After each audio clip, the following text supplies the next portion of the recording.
And good morning. Gonna hop back into it. Still getting set up, so give me a minute.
To get the music going. Well, for me, you all can play your own music. That's why I don't have music.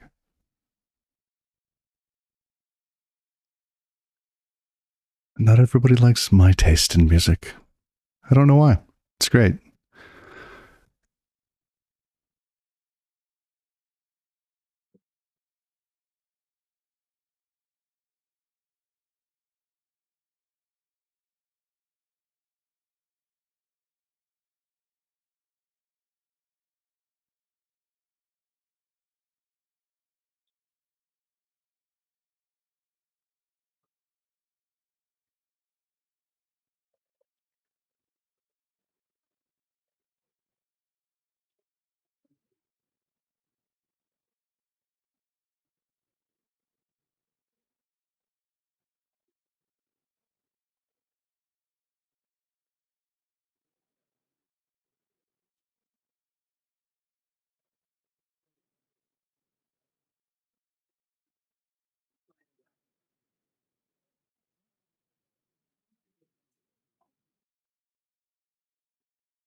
All right. Water.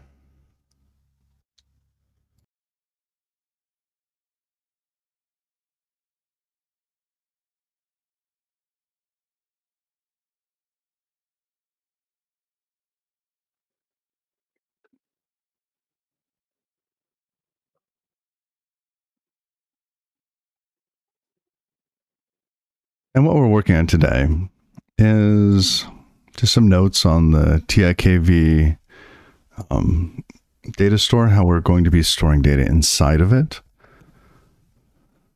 A data plane requests data from data archive.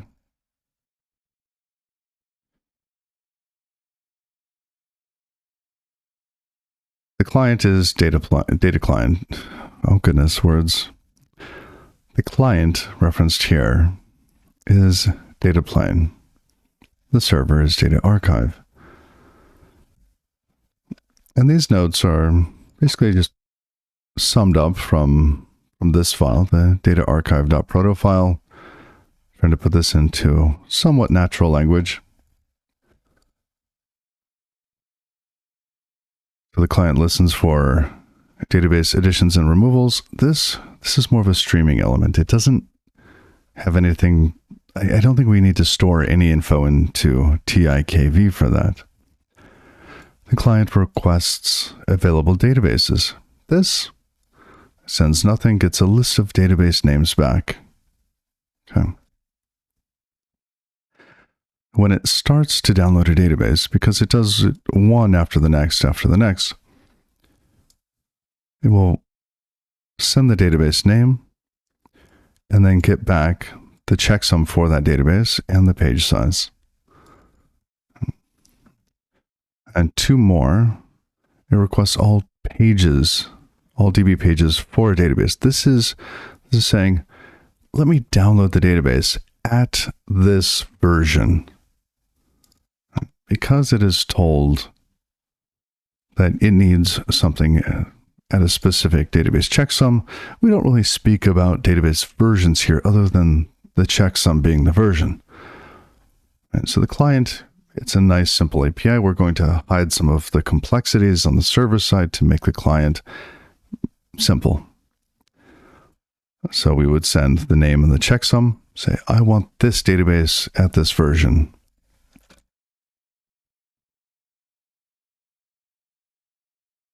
It would get back a stream that includes page number, page data, and page checksum for every page in the database. Yep. Also worth noting, we do not actually send back the checksum, the full database checksum in this. Just every page with every checksum, and then once the client has it, it can checksum the whole thing and ensure that it is the same checksum that it received before. The client requests, so the last one is where you have the database already downloaded. You know its current checksum because you were told what it is and you verified it, or you've started up and you know what it is. So you can say, give me updates, stream me the updates, every single update that has happened since this checksum until this other checksum. Okay.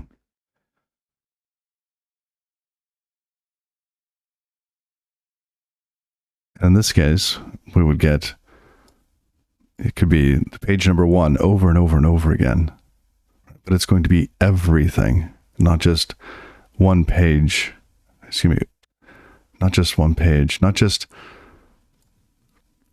a single instance of every page, but this could be multiple instances of a given page from start to end checksum. Now, some of the challenges here is that, well, checksums don't have time related to them. They're a property of the database itself. So the key value store will need to be able to translate this checksum goes to this point in time, or we need something else to be able to translate these things in order to get a range. Checksums aren't naturally sortable, right? You don't make a change and then it's just suddenly, the next version of a sort, or the next possible element in a sort. So we need something to translate this into sortable pieces. So what I'm thinking, and these kind of,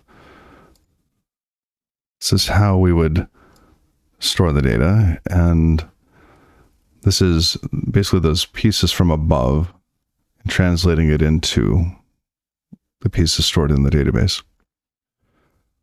Okay. So the database current checksum and transaction ID are updated frequently. This is just a property that as the database changes, the checksum changes. But we've introduced this concept of a transaction ID. What is a transaction ID? Is it sortable? Like what is it? And we'll find out later. We also have some other information about the database that doesn't change very often. Its page size should never change. And I would really hope that it never changes. That would happen. I think for me, the system would require that you remove the database and recreate it with a new page size, whether or not it's deleted. Right? This thing keeps track of the history of a database, so it's useful to know, has it gone away? Right? Because you should still be able to download it for the period of time where it did exist.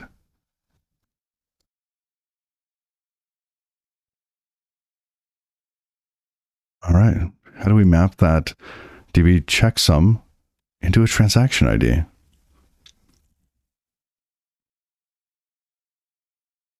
Right, just simple lookup, key value lookup.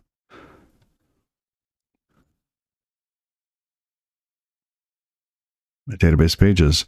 How do we actually store them? What does the key look like? And can this support a range search? Page data, page checksum, supporting these APIs.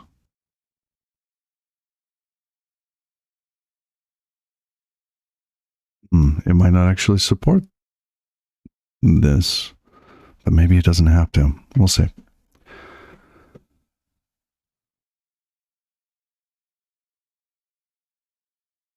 Want to look into how we're doing this real quick. Okay, in a bit. We're going to come back to that. Well, that's bugging me. Client listens for additions and removals. This is handled by Data Archive via some sort of streaming mechanism.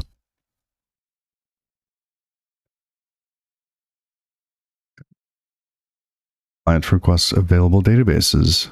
So we would do a scan for database info, these here. Key is returning the list of non-deleted databases. So we would get a scan with the value information. And then we would filter out the ones that have been deleted. Client requests database info. We just dump out the information that's in here.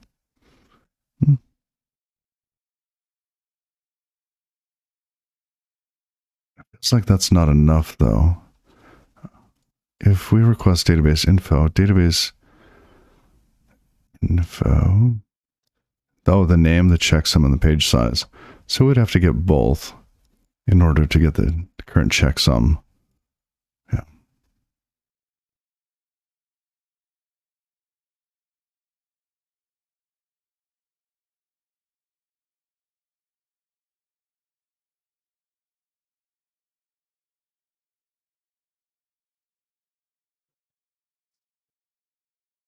All right.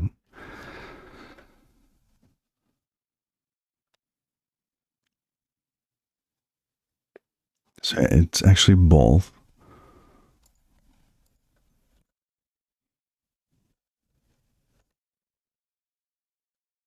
What was it app, database name?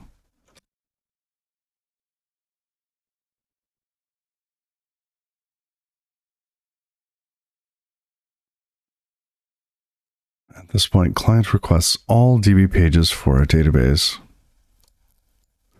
So we look up the transaction ID for a given checksum. So we get the value of app database checksum here for the database at a specific checksum to know the transaction ID. Transaction ID should be something that's sortable, something that's increasing. And then we scan for that page that is equal to or greater than the most recent transaction ID. So we go through each page looking for page number 1, page number 2, page number 3 for the database. I wonder if it would be useful to have number of pages that a database has.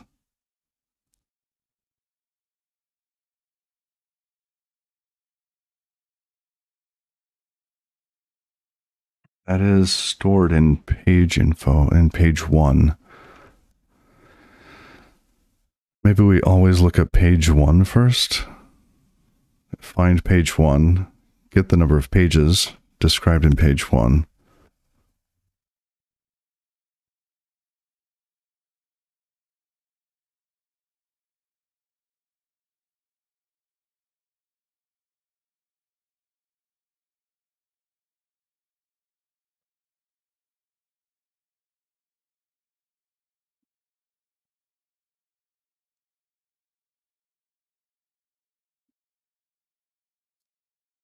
H3 pages.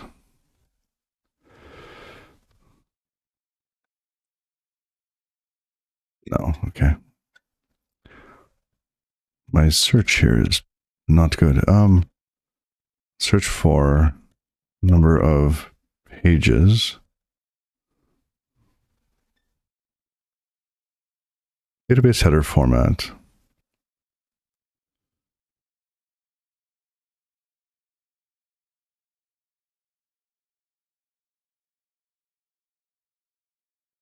Size of the database in pages. There we go.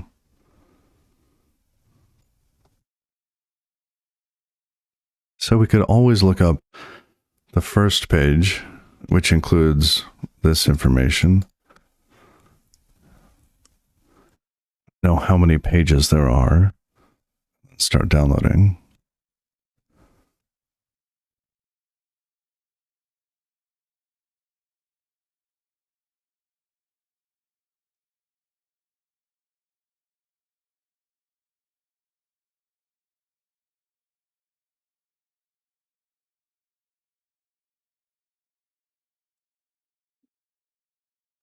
Okay.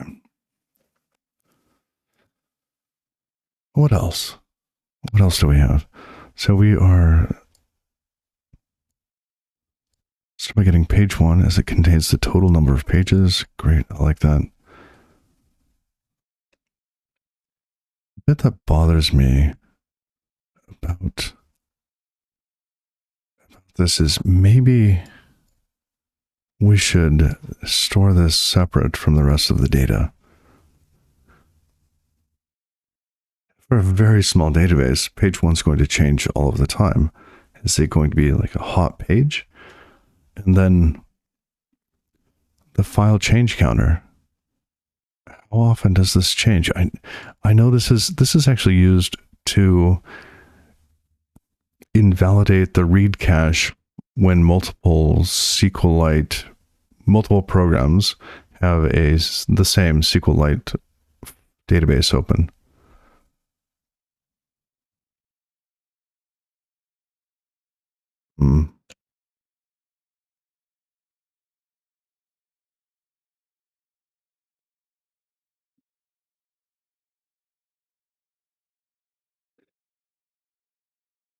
Oh, this might be perfect. Is there a reason why SQLite doesn't bother to update the change counter of the main database file while in wall mode?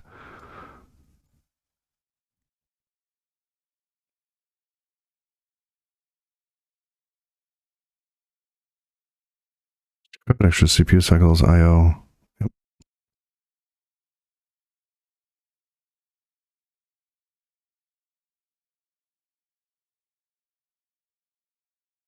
This is okay. I'm fine with this. As long as that's not changing all of the time.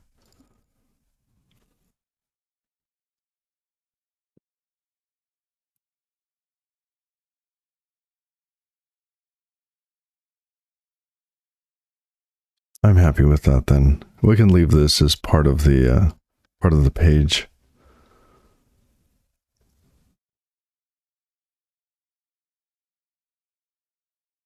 Here's the page size. I just don't want to parse this out every time. I think just once would be fine.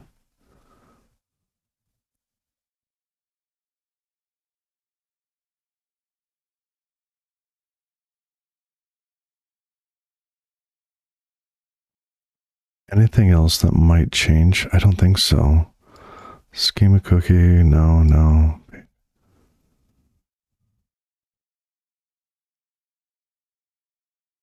Okay, I think that's good.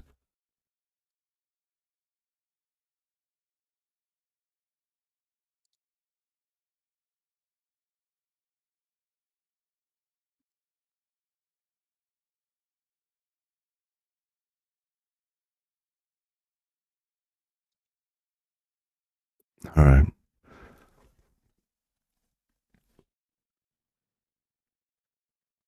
Now I did say I wanted to come back to this and see how do we, I know we do this, but I'm not remembering why we pass the end checksum occasionally.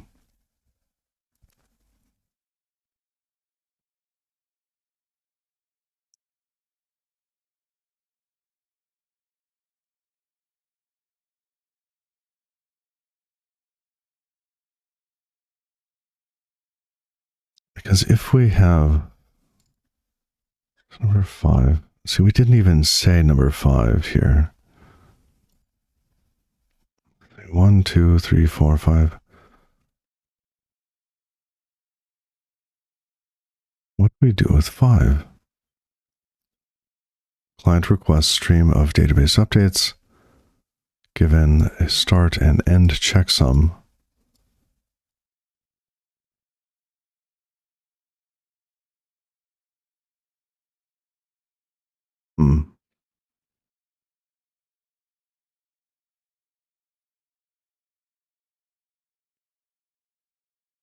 This one is a bit at odds with how we would want to store data for this one.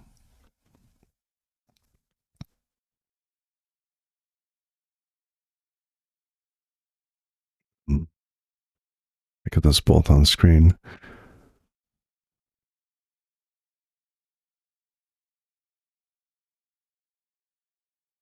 So that means we wouldn't want this here. We would actually want page number after database name. And maybe even after transaction ID.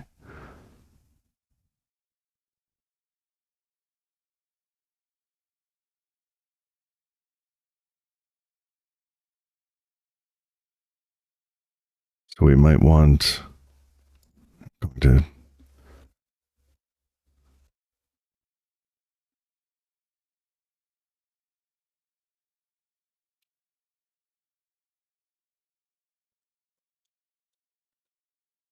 database name, transaction ID. Oh, I somehow created a second cursor. Oh, funny.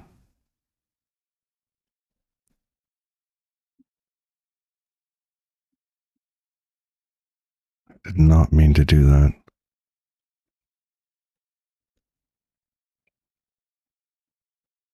So this would be changed. We would have database name, transaction ID,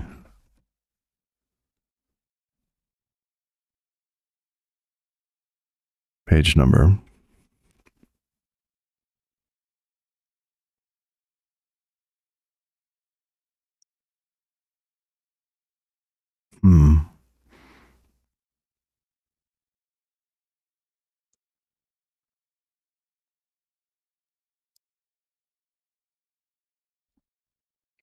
I suspect that we want the download to be more efficient. This likely is requesting smaller amounts of data. But let's go check and see how the client actually uses this. And can we get rid of one of these? Because if we can get rid of the DB end checksum, no, see, even by having the start checksum, we still need to be able to process the sequence of everything. And this here is the sequence of everything in one key space. Well, one key. We could do it using one scan. Basically start at this transaction ID and go on forever, which I believe TIKV supports.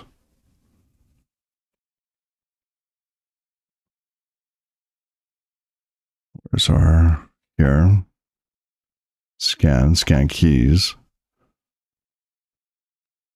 And we just give it a range.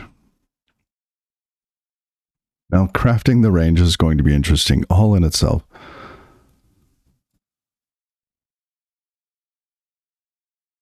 As in this case, I think there are places where we want numeric values. Do we need to pad them, right?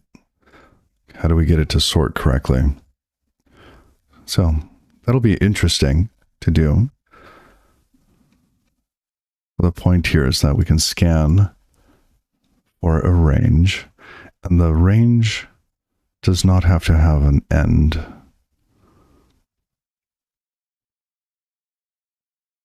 So you can have a range from nothing, right? Or from something to nothing.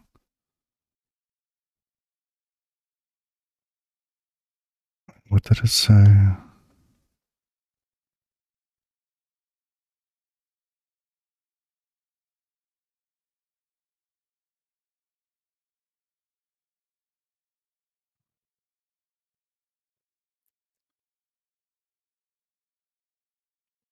All right.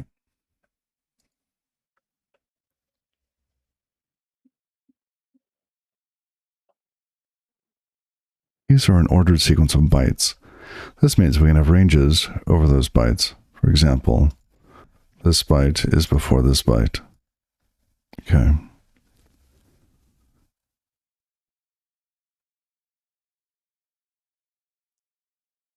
Looks good. Let's go back here. So I think this here we will have to support in order for 5, because we needed db start checksum.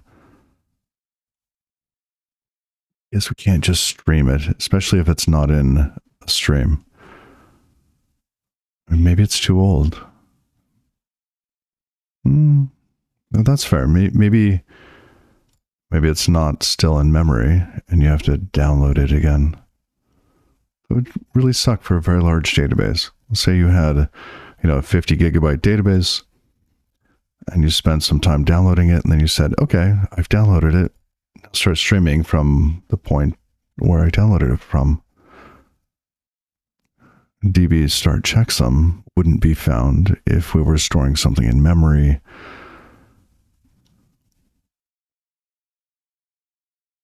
If it's not in some sort of memory closer to the clients, then I want it to stay simple.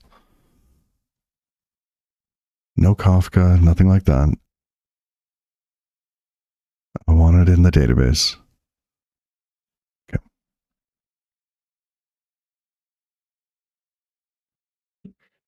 So I think I've just convinced myself that the fact that we have a db end checksum doesn't matter. But because we have this request at all, it means that we might need it to be this way than this way.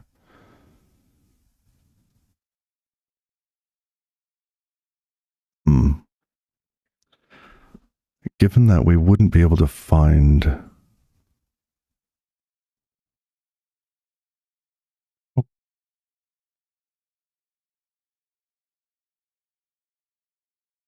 We wouldn't be able to find each page very quickly. We would have to do a large scan to find each page.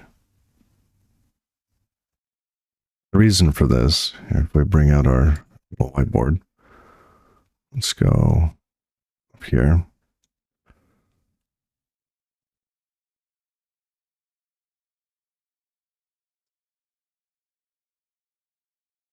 Okay. So in this case, we basically have a key sequence for every page in the database, right? 1, 2, let's say you had 4 pages in the database. Right? You have page number 1, 2, 3, 4.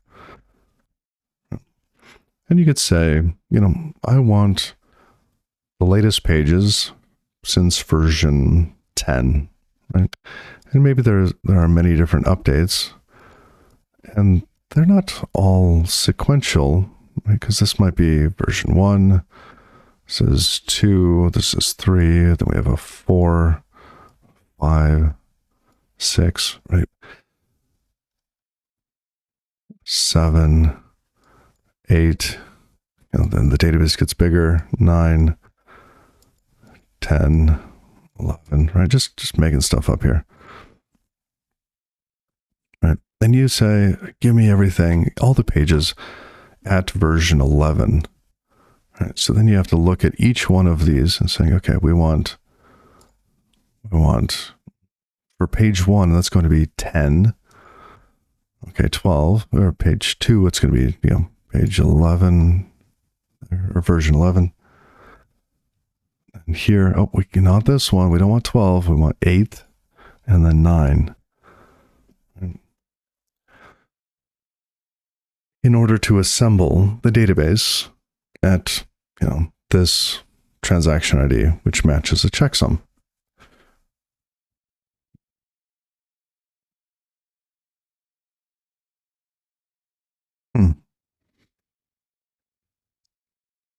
The opposite is if we have everything in a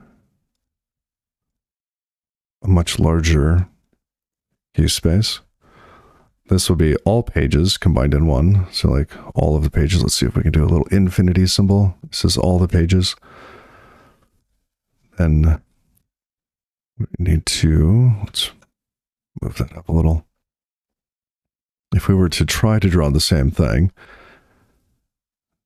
right, we would have page 1, version 1 here, 1.1. And then we have page 2,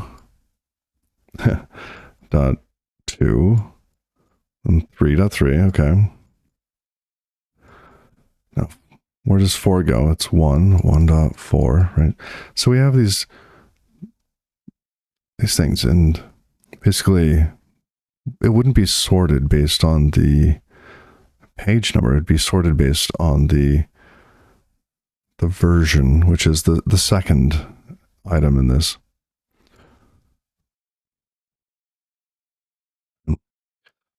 So in order to do the same thing, we would have to do a scan starting kind of from the right and working our way backwards, which means we would say maybe, okay, give us this range and then give us this range. We're still missing page 1 or page 10 or whatever.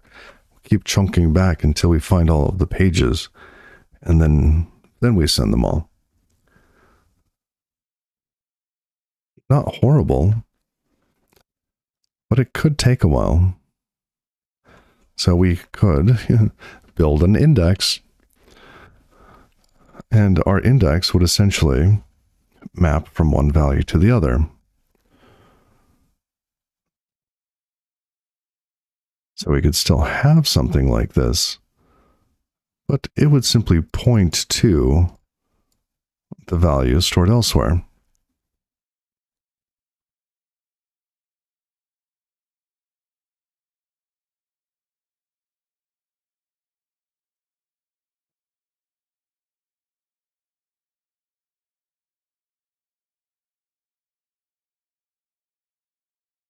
What that look like? It's mainly the transaction ID we don't know.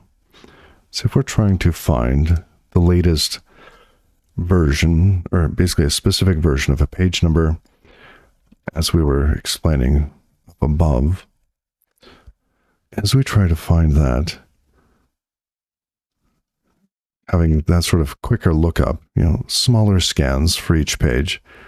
If you have 1,000 pages, you're going to make 1,000 requests. That's probably still going to be faster than doing this giant scan, looking for a page that is very infrequently updated.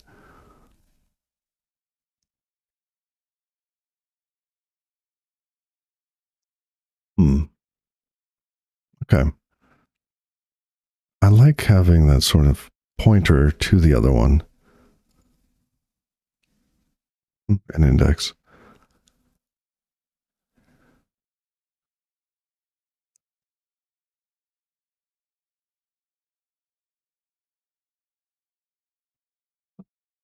How optimized do we want to make it, though?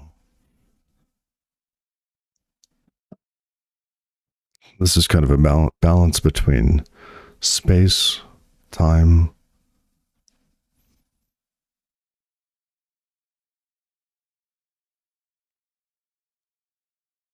So if we had this pointing at these, could we make it any more optimized? This would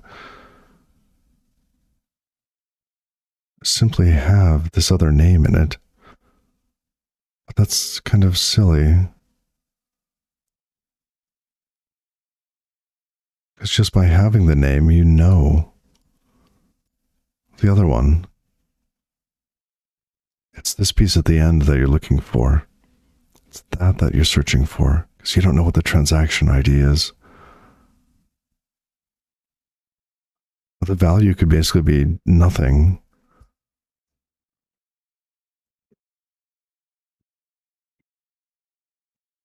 So the info is actually encoded in the key.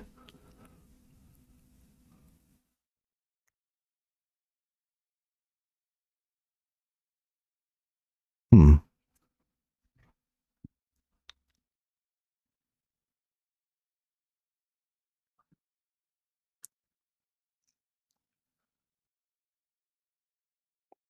And this is wrong.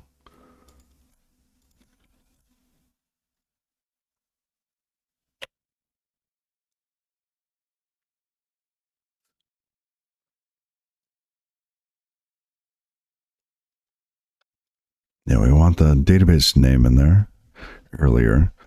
It's really just this flip here. This lets us see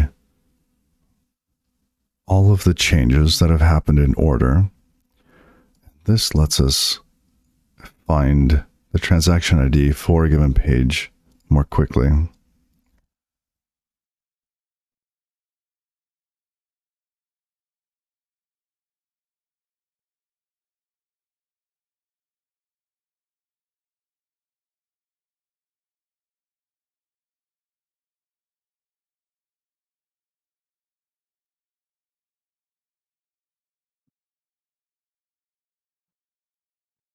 Okay.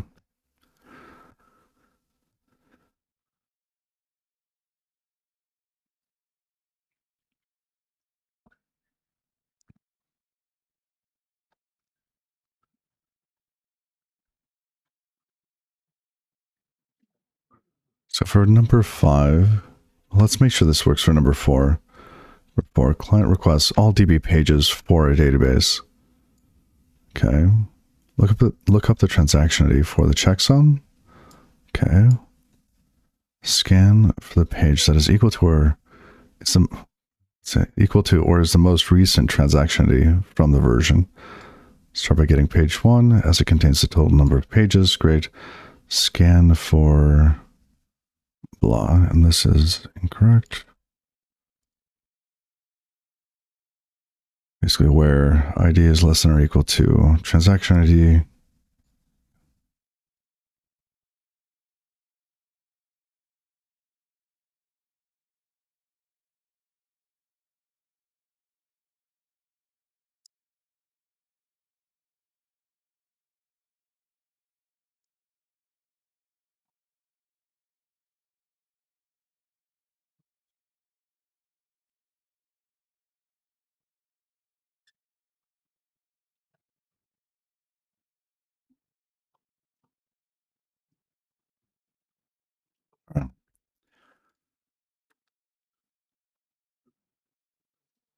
I think that works for 4. Right. So we scan, we get, let's see.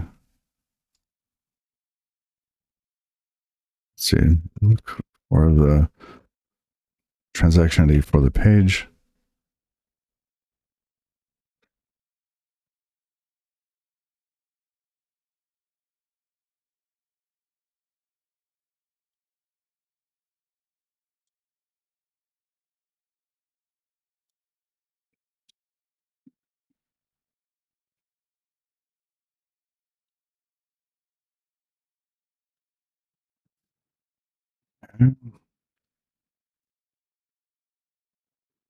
For number 5 is client requests a stream of database updates.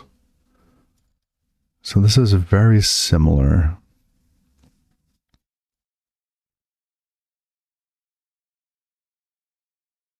I copy this down here.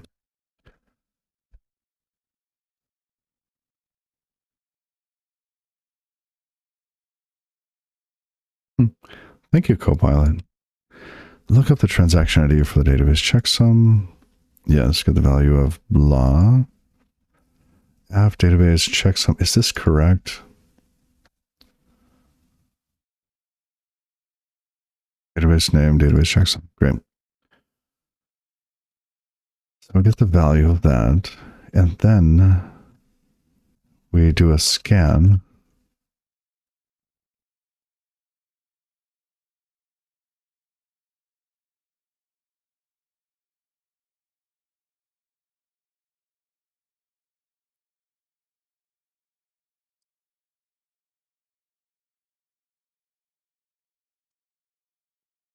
See, and this is wrong. Copilot, you're wrong. Create a scan on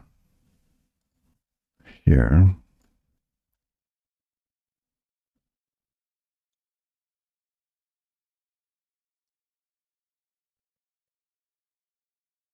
Okay.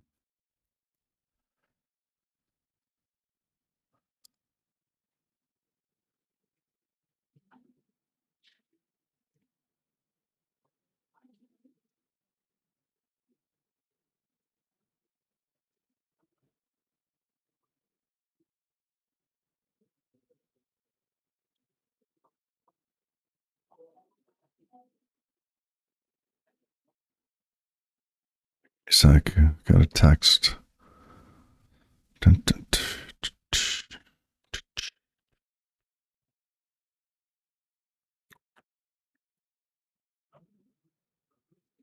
oh, forgot I need to charge my watch too. Let me do that.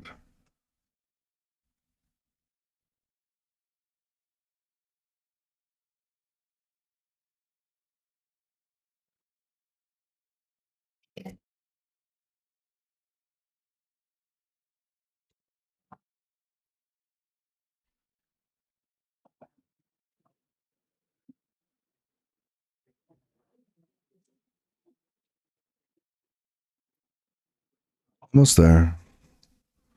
You could see me fumbling over this. Just imagine it. Is he trying to take his watch off?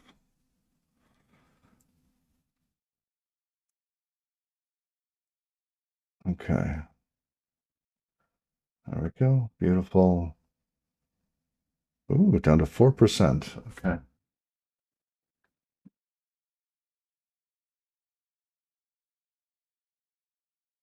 Okay, I think this works.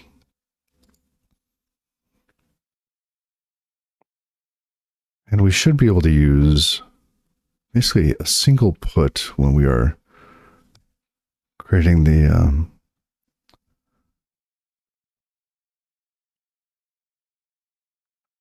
writing side. So when Data Archive receives a mutation, I think it can make all of this in one go because it knows everything.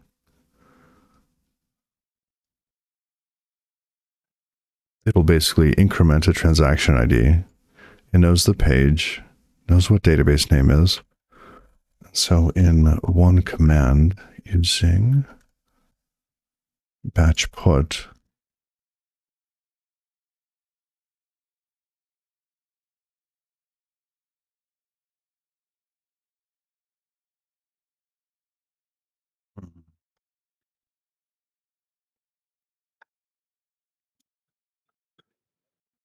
all right. Now, I've been reading through this and wondering, transaction client, do we want transaction client?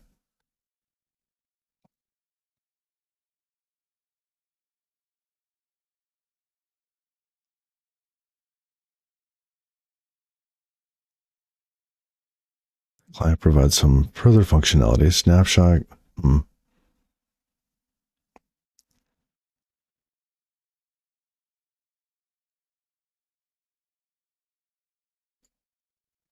See, this here is interesting. Get a snapshot of the database at a specified timestamp. Right. So let's say you want this at a specific time, like timestamp. Well, this is magical. Physical logical suffix bits. Number of suffix bits used for global distinction. So timestamp. How do you create a timestamp? Transaction options. New. Okay. That's fine.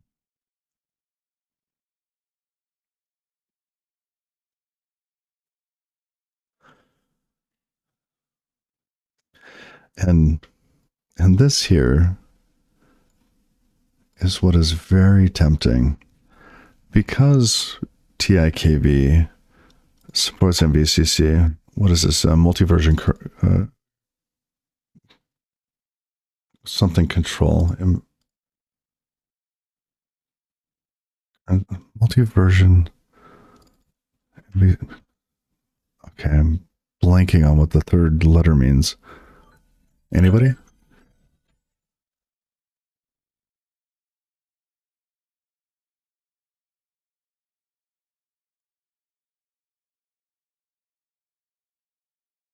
Multi-version concurrency control. Goodness, thank you. So basically, we could just keep writing to the same page over and over and over again. And that creates, dare I say, garbage in the database.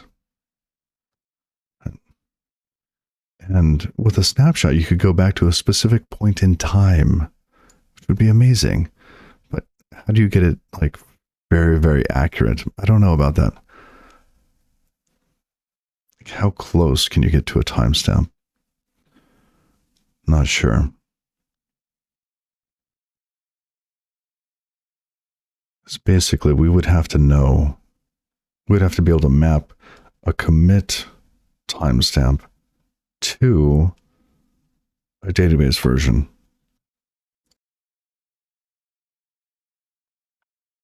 And then if we ever call GC, it would clean up so much. And I don't think we want that. I think what we want,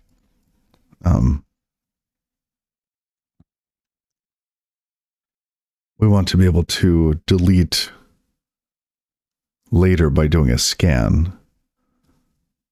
And while we don't directly have access to the different MVCC records, we could if we use their lower level APIs, which I don't know that I want to do. I'd rather stick with the higher level pieces. Okay. Yeah. Snapshots are interesting. Definitely very interesting.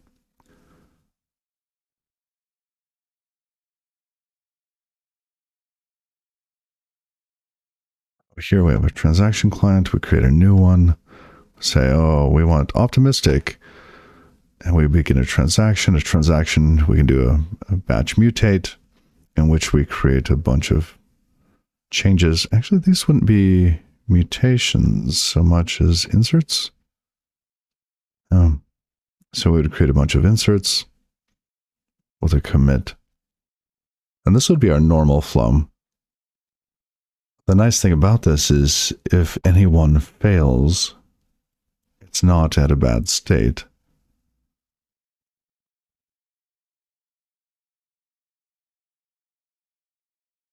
I'm not sure which one to use.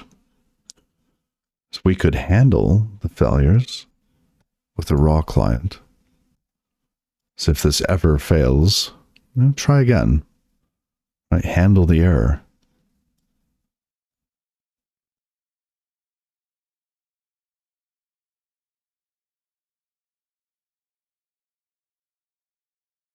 I think I'm going to stick with the raw one.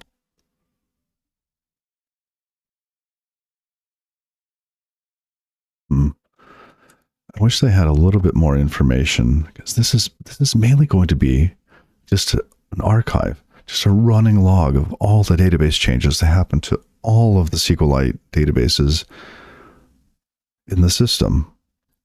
So it just needs to like take page after page after page of data, and then later, we'll basically scan through some of the keys, cleaning up ones that are no longer needed. Kind of like stats, right? You want the latest week's worth of stats at a very high fidelity. Once you start to get past that, the previous month before that, maybe a little less fidelity. Previous, quarter before that, maybe a little less fidelity. You keep going back. So we can start to remove pieces by scanning through keys. Maybe we should think about that for a moment. How do we do compaction given the current setup?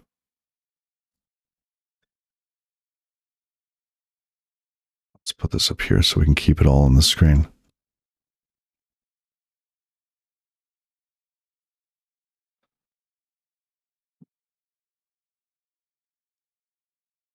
We actually want timestamps associated with these. This transaction ID, I don't think is enough.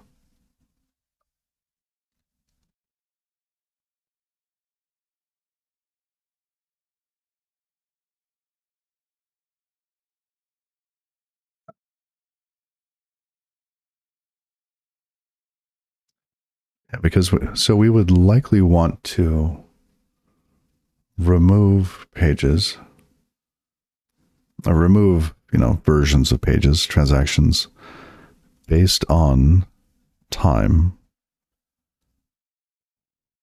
If there were many updates to page number 1 over and over and over again in a very quick succession, maybe we just want to have it every 5 minutes. Right? Oh, the latest one every 5 minutes. And we need to make sure that the database is in a consistent state in doing so.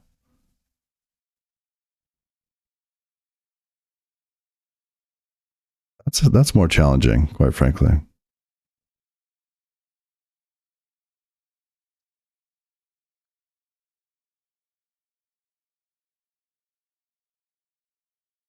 How do we make sure that, yeah,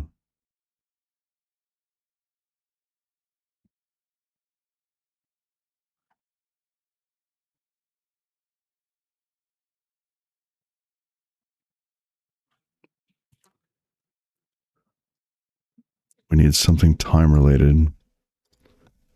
We don't have anything time related. We have transaction ID, which could be time related.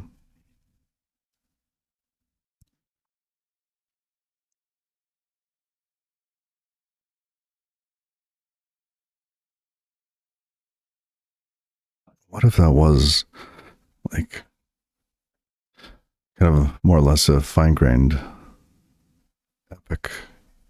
epoch? Would that still work? Because I was thinking it's, increasing, which, granted, the epoch does. Not fine enough. We would need something sub-second.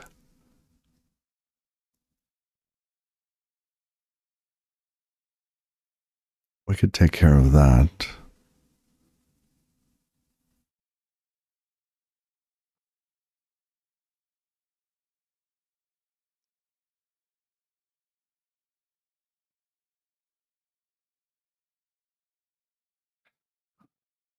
Trying to avoid having yet another index. Fewer writes is faster.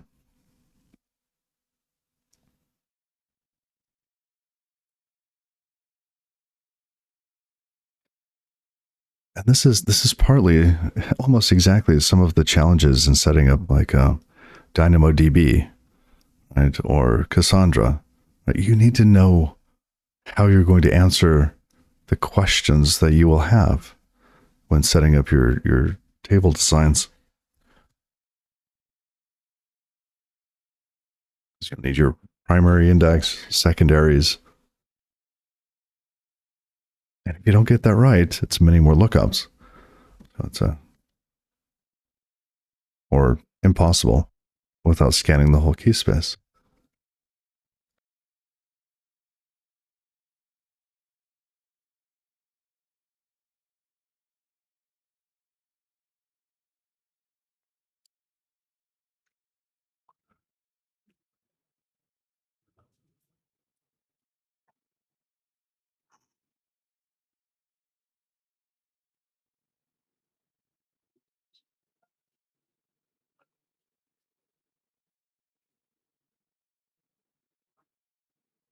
Well,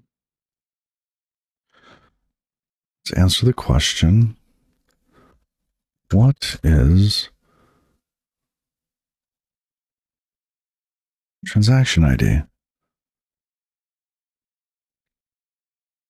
Could be a timestamp with, yeah, a counter. Actually, that's exactly what I was thinking. So it would be epoch, epoch. No, not like that. It would be epoch counter times 1,000 or something.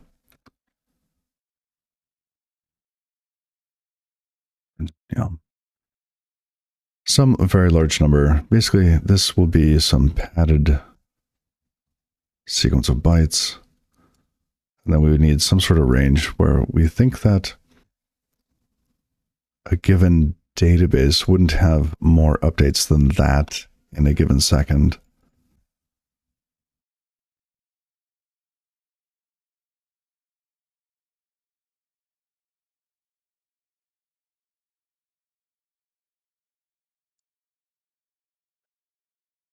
Sure, million. Some big number.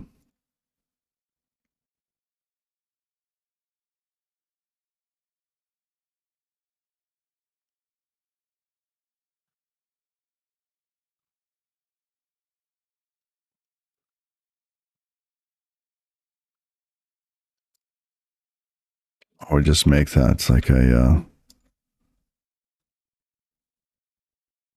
U32. What would this be? This would be U64. That's a lot of data in a key. And then we have the rest of the string. It works, but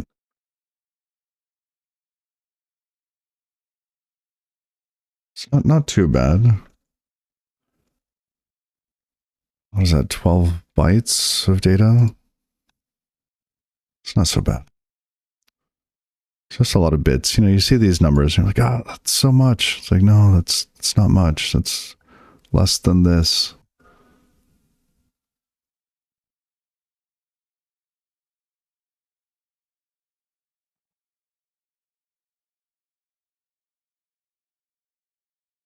Yeah.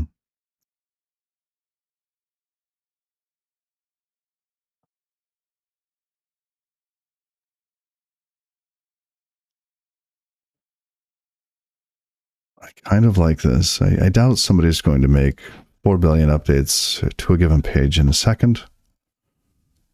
Kudos to the system if it ever hits this limit. That would be amazing. Like, truly amazing.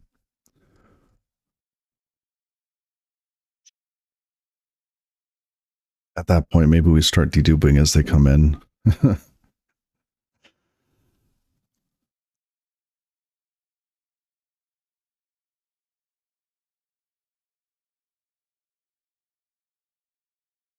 um, Now, it's likely that multiple pages will have the exact same transaction ID because SQLite, as it's committing data to disk, it does so in what they call a transaction. So if we look at the wall log format, no, SQLite, yeah. Which one? On disk, blah, blah, blah, life cycles, transactions that have been committed but not yet applied to the main database. Okay. And do they have transaction?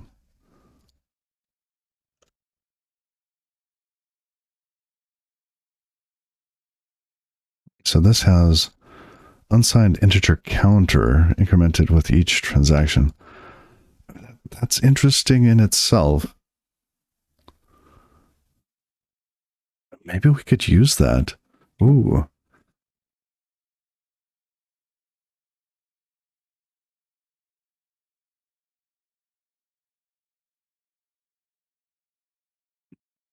I like that.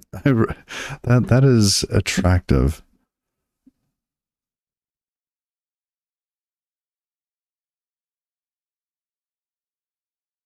So we could just take the integer counter, I change. Okay. Let's see, MX frame field. Which one is that? Number of valid and committed frames in the WAL file. Okay. Data archive's not going to need to know that. The size of the database in pages.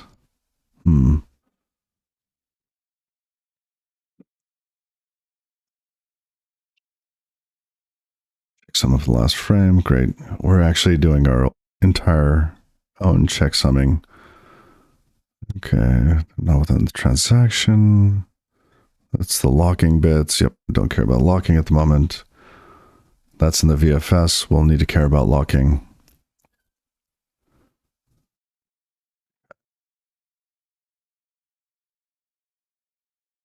I think we're good. What's the last one? Transaction here. Okay. We can come back up here. You know, I like using this iChange value from the WAL index header.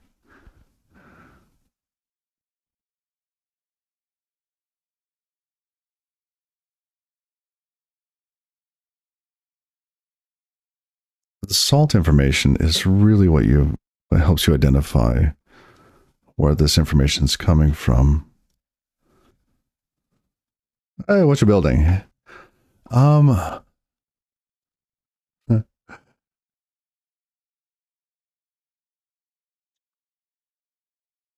you help me with your name for a moment? Is it Liver? Liver? I want to say Liver. For some weird reason, my Monday morning brain is saying Liver, but I read it as Liver. So the Liver, what are we building? We are building basically a new stack for web applications. Okay. Oh, this is old. I can delete that. Boop. Okay. This is our stack. So you have the internet, you have a proxy, right? We're building a proxy. And then we have this stack and around an application. And basically you dump the application into the stack. And the stack deals with scaling out the application, splitting reads from writes, and replicating data so that basically it scales out horizontally, with exceptions of being able to make mutations. Right? Mutations are likely going to be the bottleneck, but that can be on bigger, faster machines. So basically it scales out reads horizontally. And we're talking about this piece down here, data archive, with how it interacts with our storage cluster. We're thinking of using TIKV as the backend for this, having a TIKV cluster that we can store information into and then kind of slow send that up to S3 or something S3 compatible. But essentially, let's see, last week we were working on the client-side version of Dataplane. We're now working on Data Archive for what it will receive its data from. And then we will work on Dataplane, the mutation side of the house, with our SQLite plugin. Think of it like our very own like Fly.io with LightFS. Right? We've got a proxy, we've got this database replication piece, we have our little cloud piece for storing versions. But this should be much faster because of the SQLite VFS. So we could manage many, many more databases and database mutations. Because it's a little bit more intrusive than their solution. And I get why they did theirs, but I want speed. I want a lot of speed. So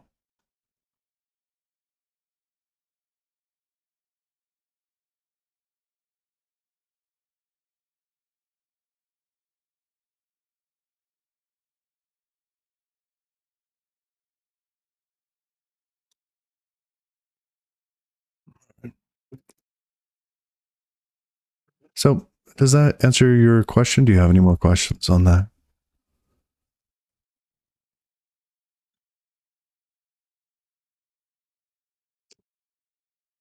I do think we can use this value here, which would happen. So we're looking at the WAL file format, right?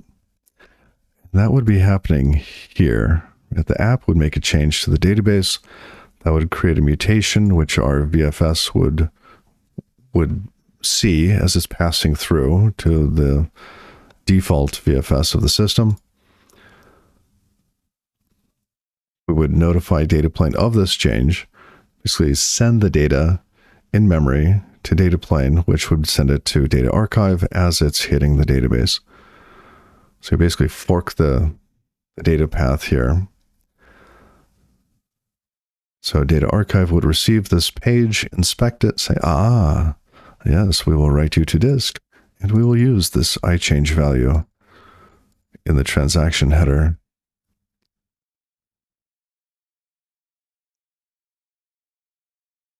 Next frame, number of, okay, yeah. That should work nicely. Let's see, I want to inspect this. This is the wall header. Okay, that takes us right there.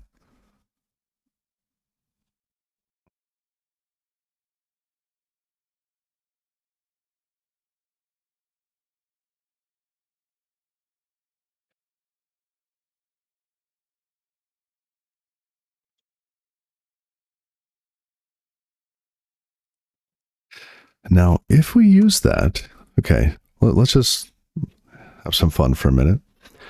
Let's say we use this. Do we need the epoch, the epoch? I think the answer is yes. Because this, it might get reset each time the wall log is checkpointed. So if we checkpoint the wall log, iChange becomes 0 again. So this would need to increase, or basically, we would need something kind of with a higher bit that increases whenever basically the salts change. And the way that works, let's see, page salt, we have a salt, the two salt values copied from the wall file header. So when these change, we know we need to increment some higher values, higher bit.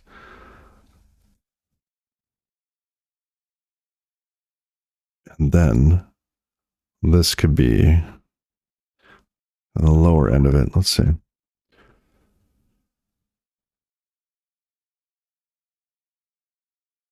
Could be basically the, let's call it the wall version. All rotations.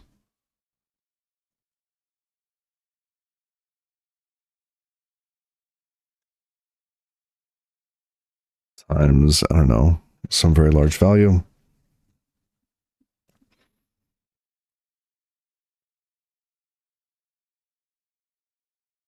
And then down here we would have iChange.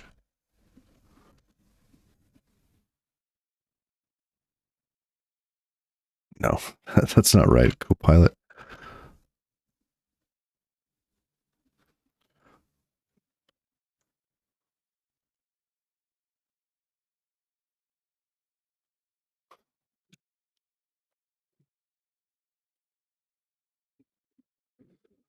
So we could do this. This I like.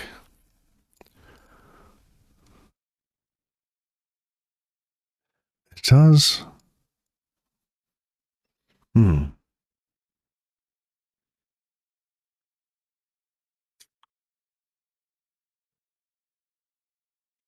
I think I would rather this. It's increasing. This would be increasing. We would have to manage this value. It might be simpler to actually do So it was another option.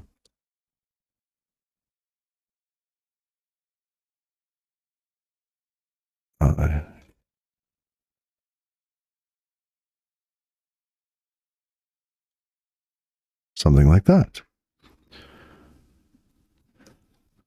This number will always be increasing for that version of the file. So if the file changes, if the file changes, that might actually go down. We might get ordering versions or ordering issues. Ordering issue if while rotates in a second.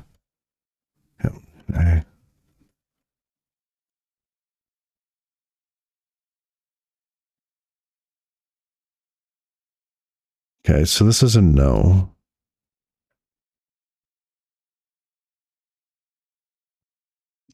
Can't do that one. Any thoughts, suggestions? Let's see. These two are solid though. I change here. This one works because this increases when this decreases. That's the only reason this works.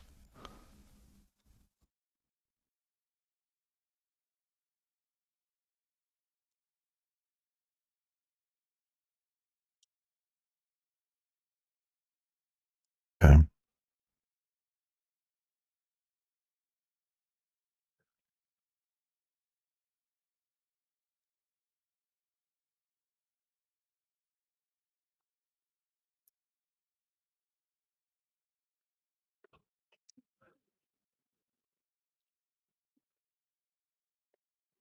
I do like this. This here is the challenge. This is the easier one. This one's just straight up easier.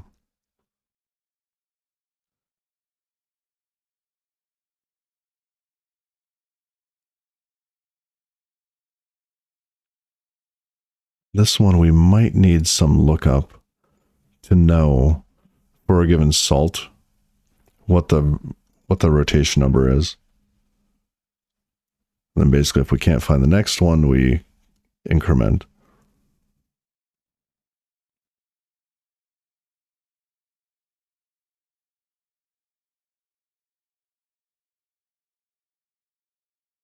I'm leaning towards this one.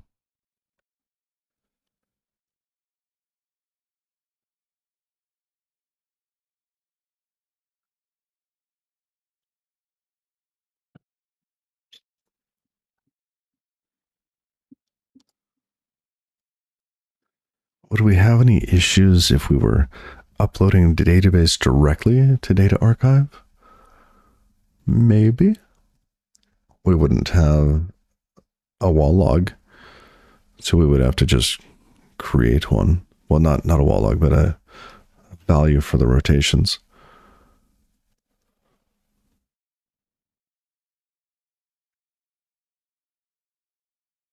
It's okay.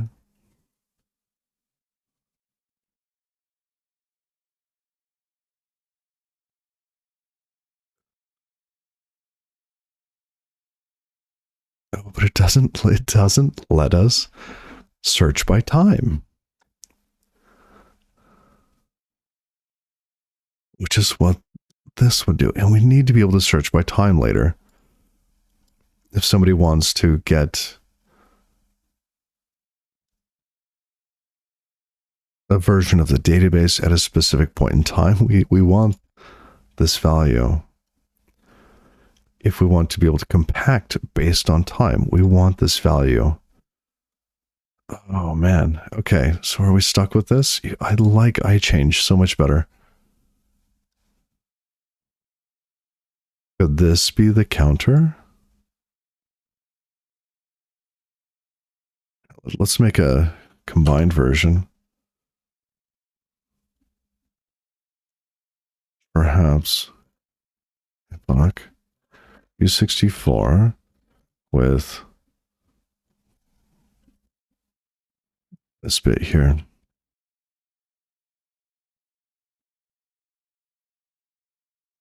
We get the natural sorting.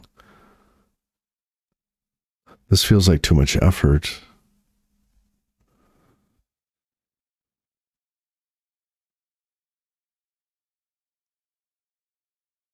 It feels like it's over-engineered. We'd have to track the rotations and whatnot just to have an incrementing value after the epoch. How do you pronounce that? Like, what is the correct pronunciation of epoch?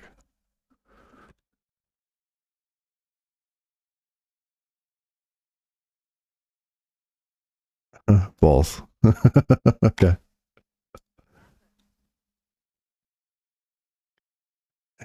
The first one is epic. And epoch.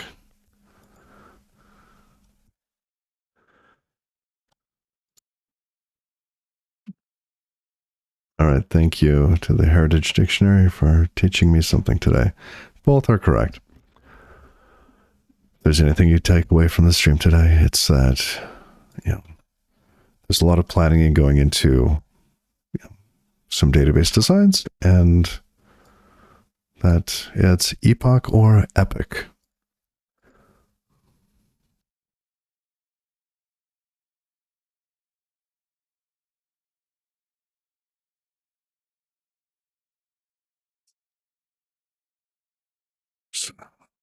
Okay.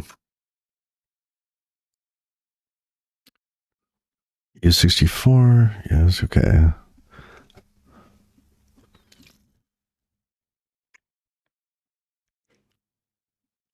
Well, I grew up saying epoch, so you're going to have to suffer through it with me. Epoch, wall rotations, plus the I-change value. We can't just do I-change, which we were thinking here, because we would need something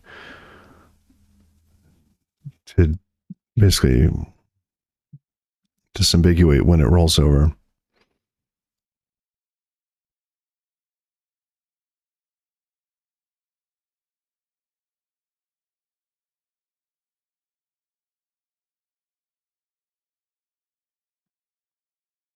I wish the salt values weren't random.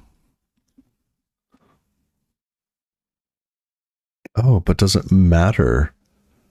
Does it matter now that we have the epic?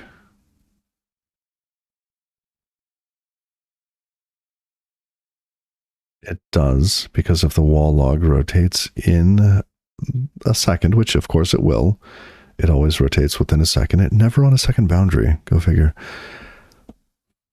I guess that's possible, just really unlikely. Because it might rotate, and when it rotates, the random values could become lower. Boo. Okay.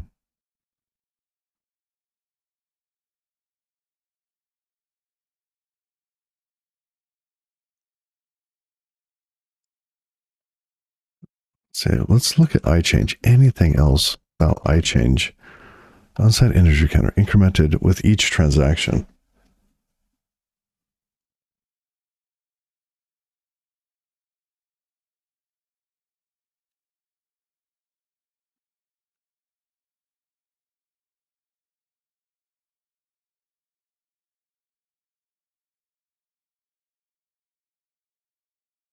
Checkpointing database. We definitely want this value. Huh.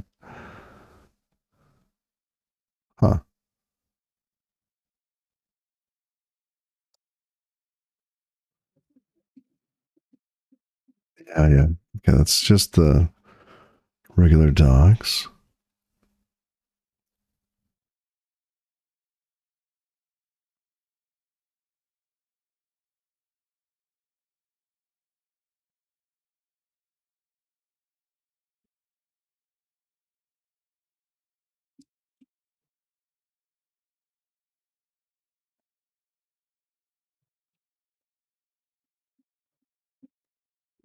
I don't think we're going to find it in here. We could go look at the source code. I think I have the source code downloaded.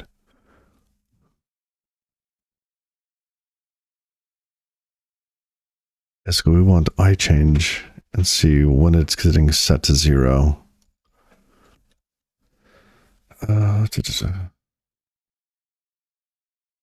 Source code. Let's just look at their mirror.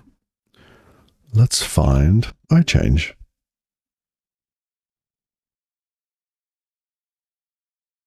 Okay. 3 files. Fascinating. That's an extension. Extension. Here. Okay.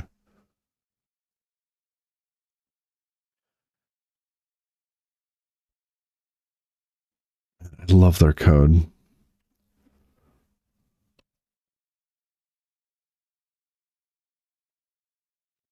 So if it's a commit frame, they increment the change. They can increment iChange. Is that it? Because otherwise, what we're not seeing here is when this value is being created, it probably gets mem set to 0.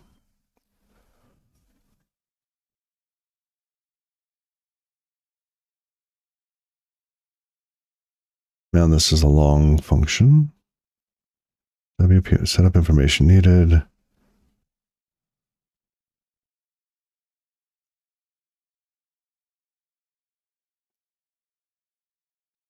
If a new wall index header was loaded before the checkmark was performed, okay.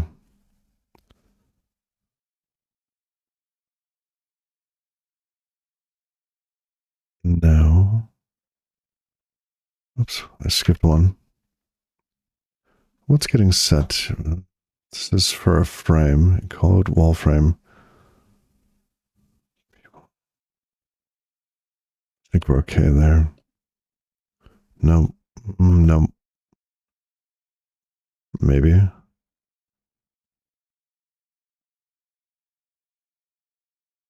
Oh, this is recovering.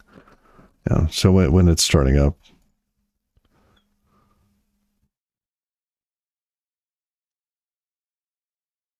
Basically, there's thousands of these. Well, not thousands. There's only 8. Okay.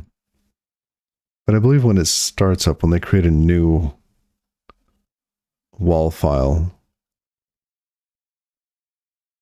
then it gets, basically the file is reused. They're going to create a new one of these objects, set it out to 0, initialize it. They can initialize everything except for, what was it? iChange. And for iChange, they will only ever increment it. Okay.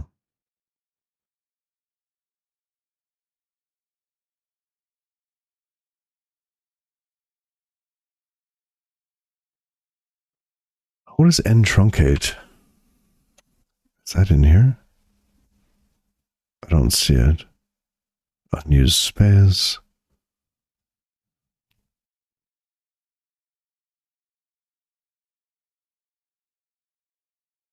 Ntruncate.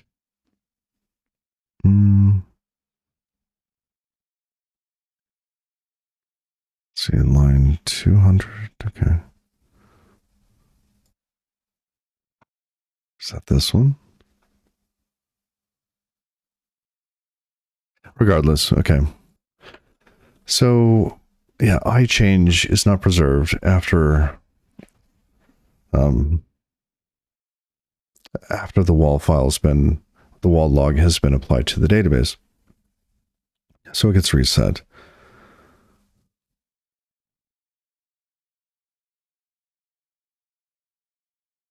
This one seems so much easier than this one, but I think I like this one better.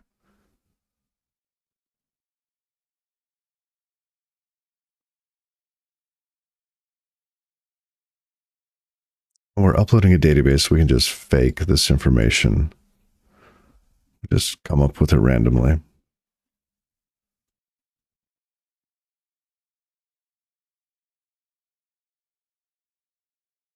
Okay.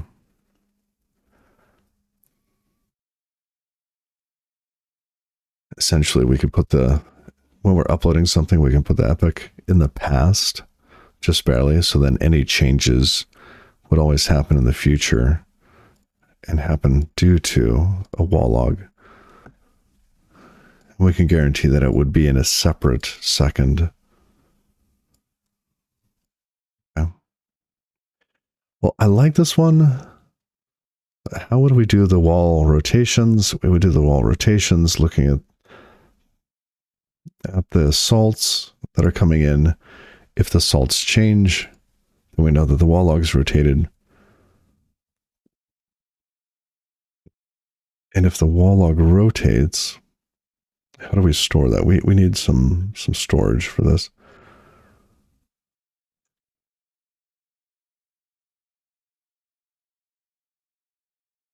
This would be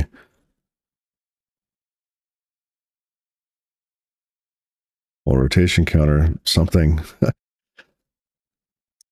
The key would be, what would the key be? App database wall. Sure, rotation counter for a database name. Why not?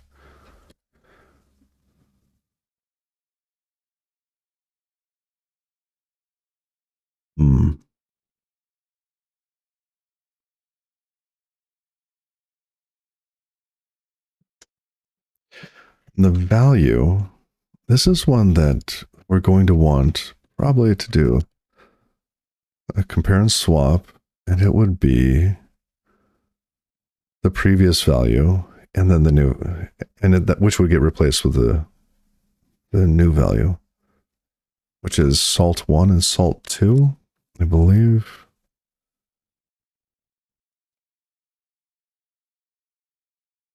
Yeah, salt 1 and 2, because that's in the wall frame header. Those I thought get copied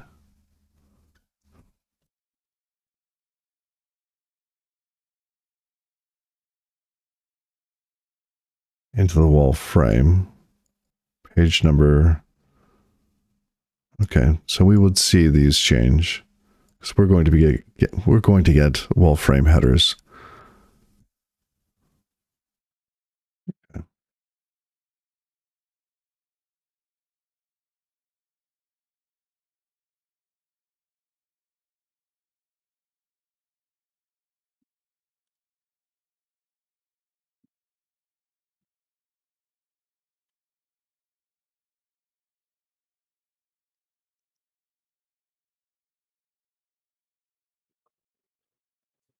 So that would be a lookup. We could probably keep this in memory most of the time. Would need to look that up.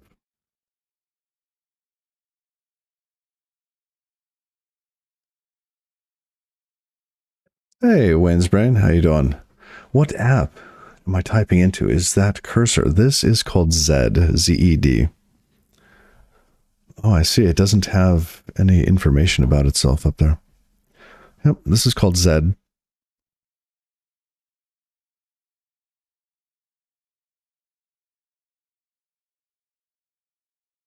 You know, there is a little bit that's bugging me about this. Do we have to check this on each page? Do we have to do a read and then a maybe read, validate, boom? Hopefully not. Hopefully we can just see that the information hasn't changed. Salt 1 and salt 2.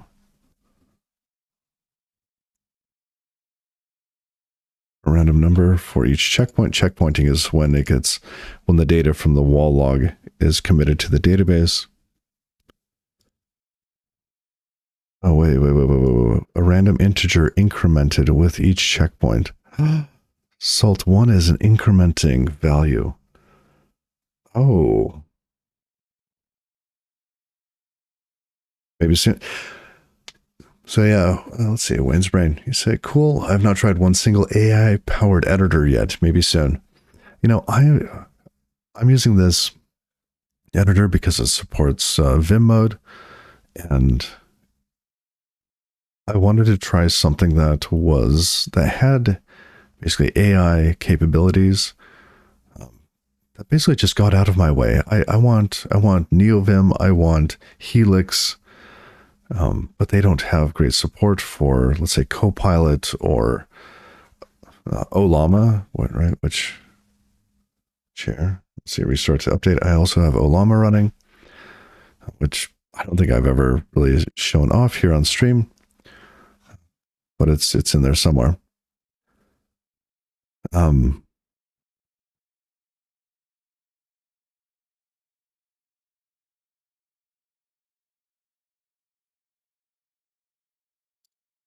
This value here. Oh, okay. But Zed seems to tick all the boxes for me. Right? It's got little terminal integration,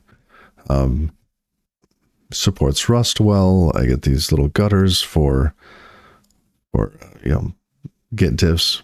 Very useful. I didn't realize I was going to find that so useful. NeoVim key binding support like stuff. It supports enough Vim for me. And it has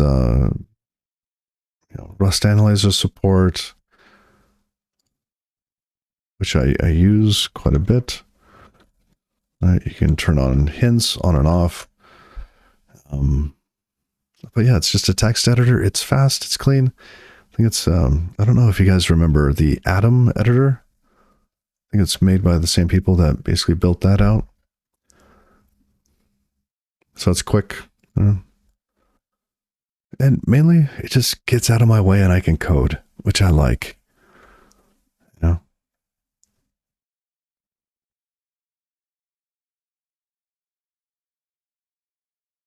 Okay, so I'm going to read your questions because they're not on screen. Let's see. Wayne's Brain says, do you happen to know if it can connect to a local AI? I was reading on Hacker News this morning, in quotes, I can now run a GPT-4 class model on my laptop on a MacBook Pro M2. And yes, it can. Basically what you want, let's say that's Copilot. Where's chat panel? Oh, and it also does like pair editing. So yes, you can have your assistant. So it's got little AI bits here, and we could interact with different models that we've configured. So if we go, we can configure. Let's see, am I going to give away my? Oh, okay, Copilot. Good, it's not showing my key there. But you can configure Olama locally. So you install Olama.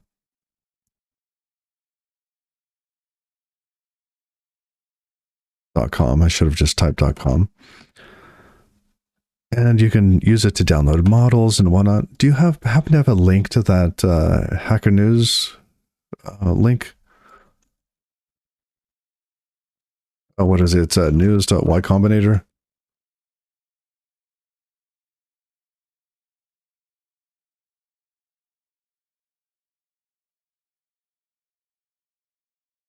Let's get a search. Oh, you're welcome. I'm going to see if they have a hackernews.com. Oh, yeah. Let's give this a search. Oh, here we go. So it's a post by Simon Wilson on simonwilson.net.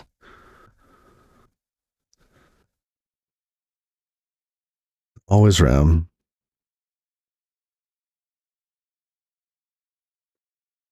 Yeah. Let's see.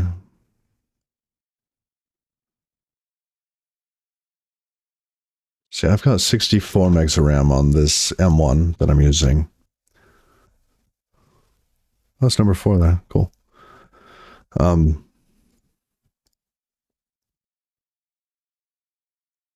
And I was thinking that my next laptop would likely have like 128 gigs of RAM.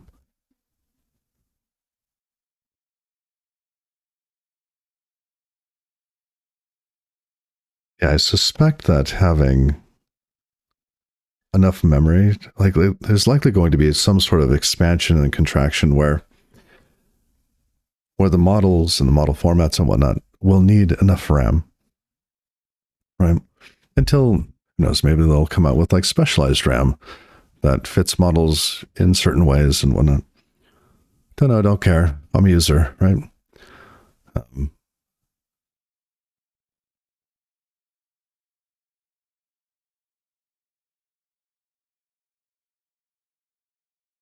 what I have noticed is that it's faster for me to run to basically pay that $10 a month for Copilot that gets things mostly right than to wait for a gigantic model to run.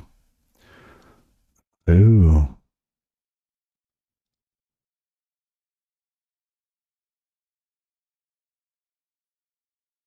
I didn't know that. Wait, Llama 3.3 came out? Didn't they just put out 3.2?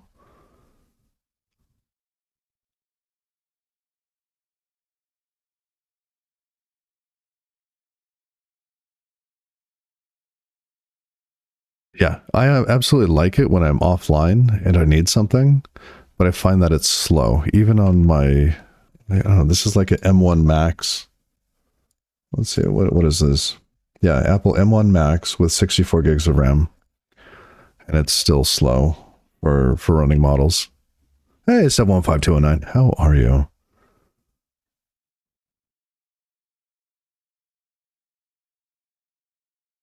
Thumbnail extractor, okay. How does it score? Instruct Turbo currently sits in position 19 on the table. A place ahead of Claude 3 and Opus. I did try Claude. Okay. Or Opus, whatever. Just behind April's GPT-4 Turbo. Oh. Honorable mentions.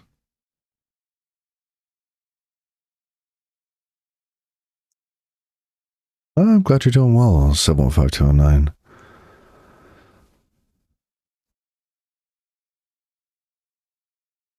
Yeah, I've tried all sorts of models. I have so much space taken up by AI models on my hard drive. It's like Steam games and AI models. That and cargo compilation artifacts, Rust compilation artifacts. 70 billion with MLX. Huh.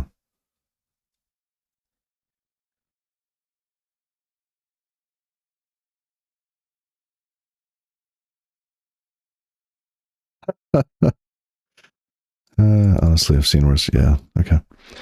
Um, okay. Well, I actually want to go look at their blog. I do like the Olama blog, as they will mention things.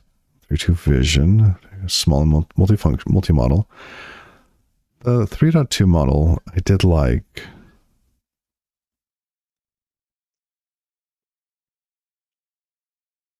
Okay. I don't see anything about the Llama 3.3. Oh my goodness, it's massive.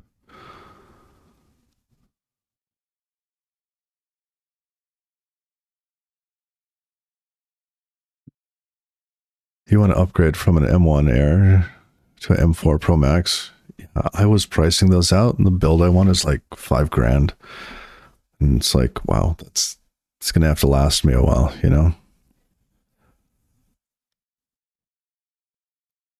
I will probably download this and test it out. Let's see. Let's zoom in on this graph here. What do we have? It's an image. Llama 3.1 70 billion, 3.3 70. Okay.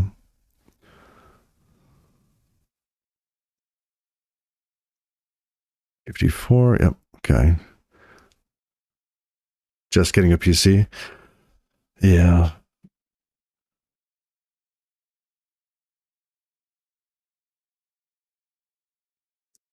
Instruction following has gone up. Interesting. Okay. Human eval. These are getting so high, right? As long as it's not like the back of the pack, you're going to be okay.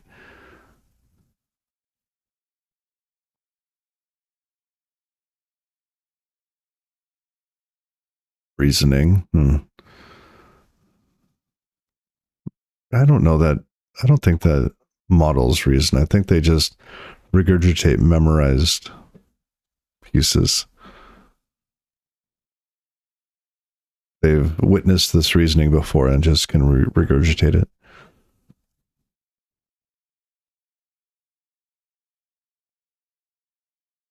Long context. Oh, what is the context for this? 1 million input tokens, cheapest. Okay. 40 cents for 1 million tokens.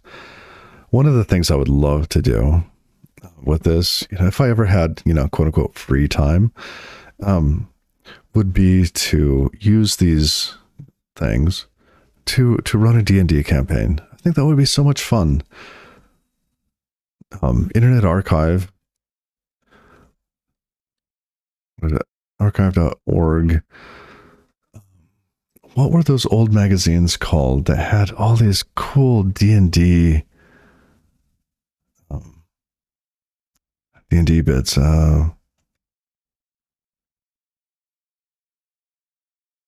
Dragon magazine.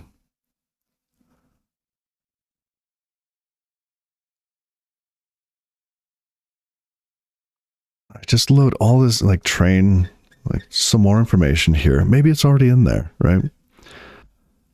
Load it up.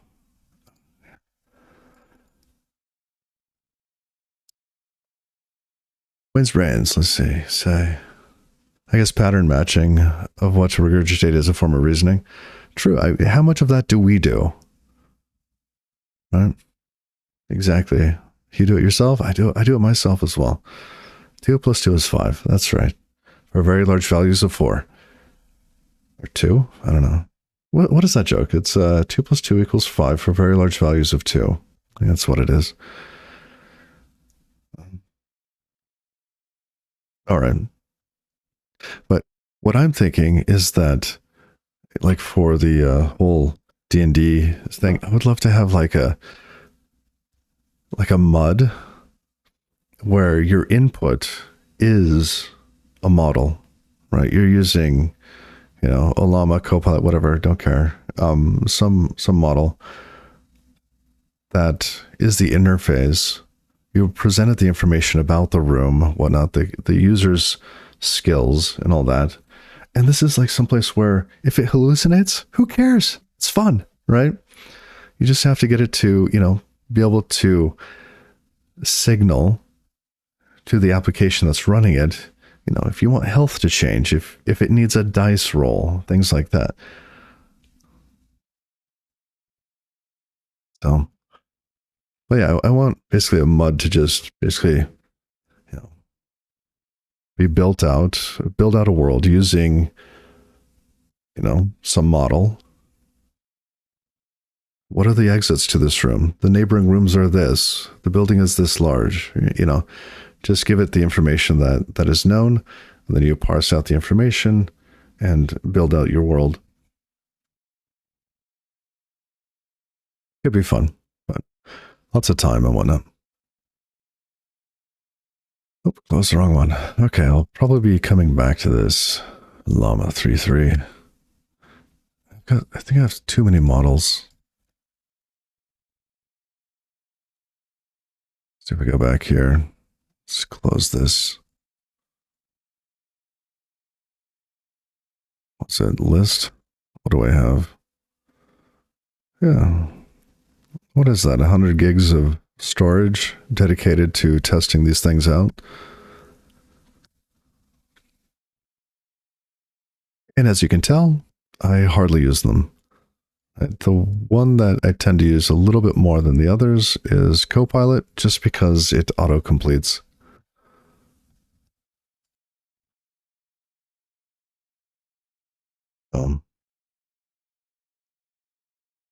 Let's come back here.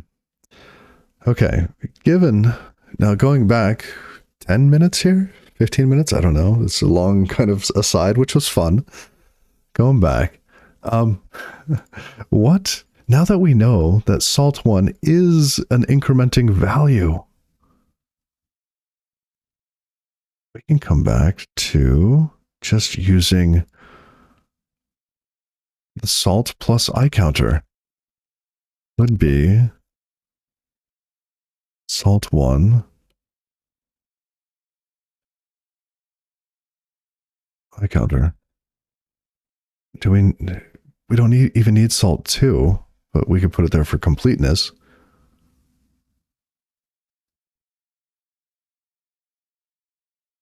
With the I counter, because salt 1, let's make another note here.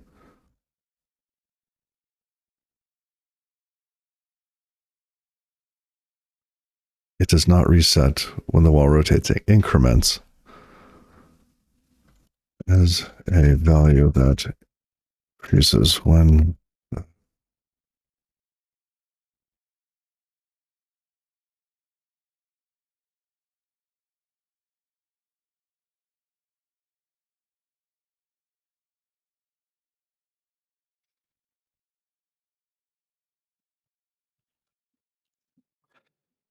I'm glad we dug in a little bit more, because if we did this,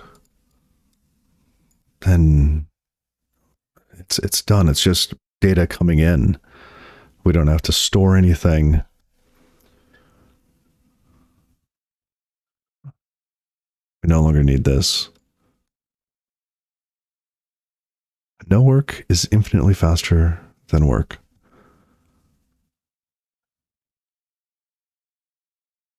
Yeah, let's just get rid of this. Not needed.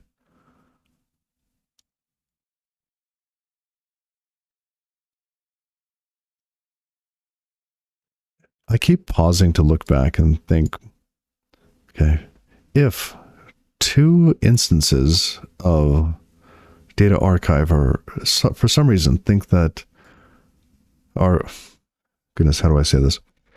Let's say for a moment there is a problem in the system, and maybe it's split brain, whatnot, network fragmented, and 2 systems think that they are both writing to data archive at the same time.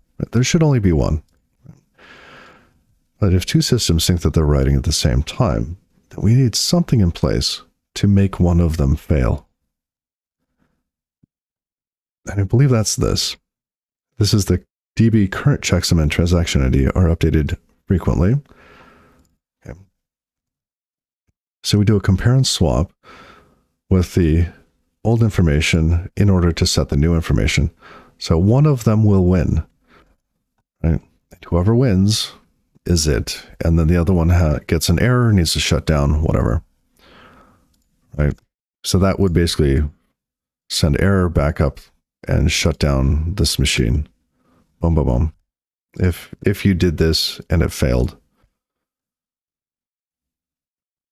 Okay. I think that works as long as TIKV doesn't have like a split partition as well. How does it handle that? Say features, deployment reference. Onyx. Deep dive, key value engine, distributed transaction, scalability.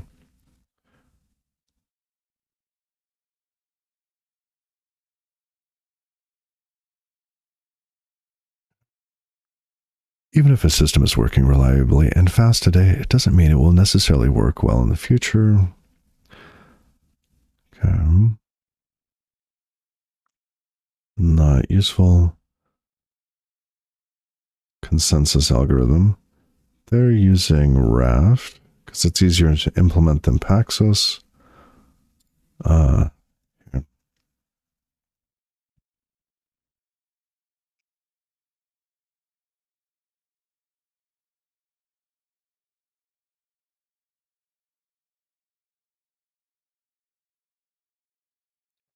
Most distributed systems you would use inside of a VLAN, which is what we would be using, are not Byzantine fault tolerant.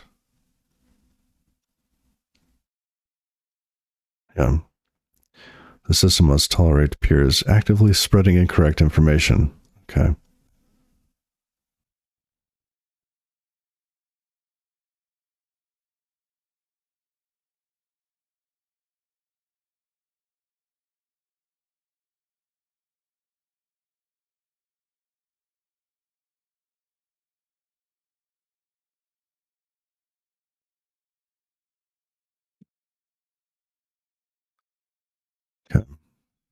think we're okay here.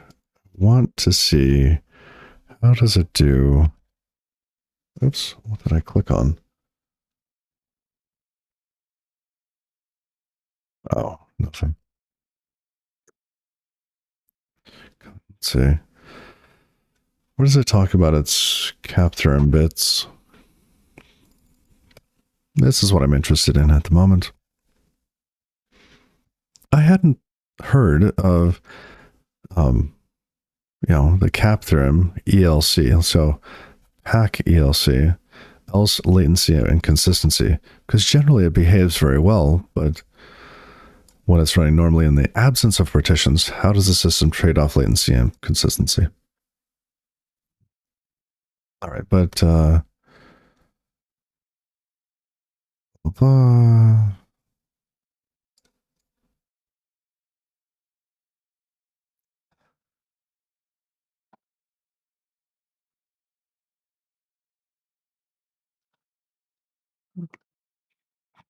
it doesn't talk about their choices.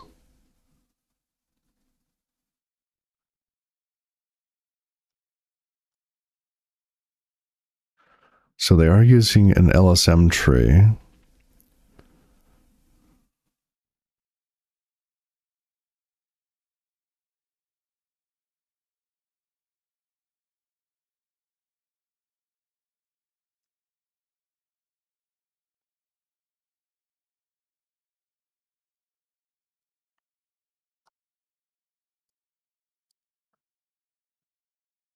All right, we'll worry about this later. I don't know where it is.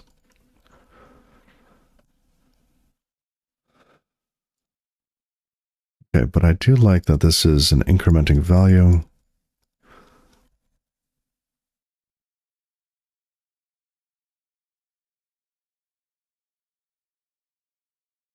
Okay. I think it's been decided. We're going to use this one. Oh, here. No.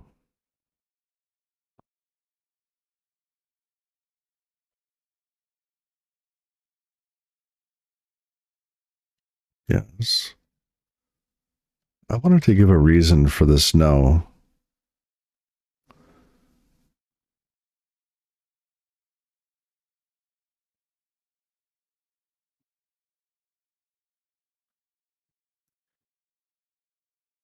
It's just like it doesn't give me like the warm and fuzzies. Okay, yes. Okay.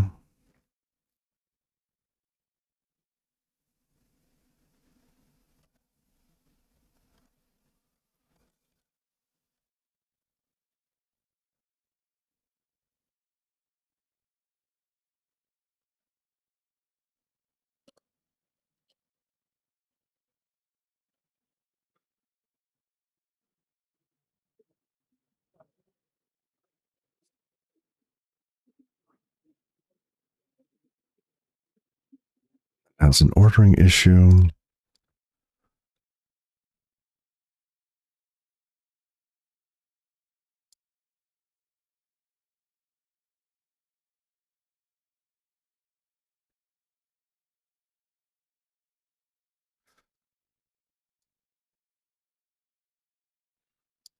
Okay, looking at this one.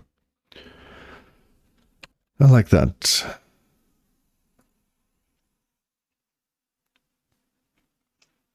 And we know the information as soon as we get the data from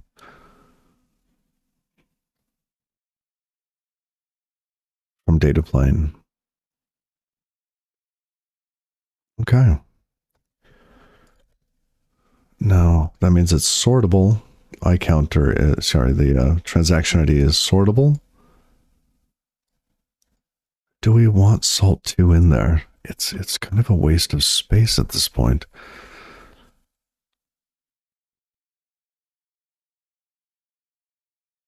A different random number for each checkpoint.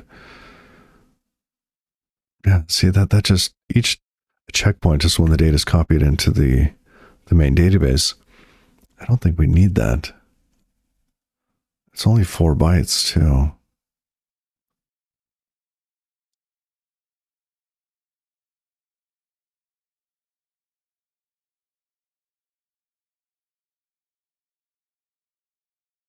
Okay.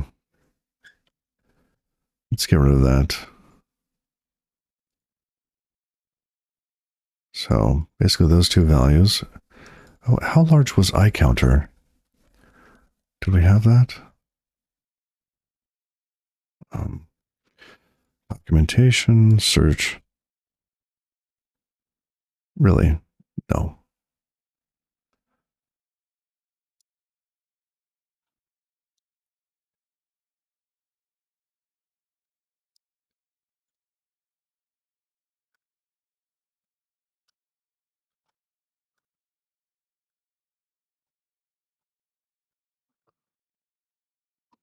Oh, iChange.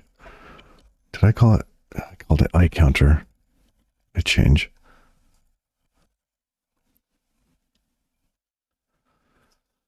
Okay, let's go forward here. It's 4 bytes.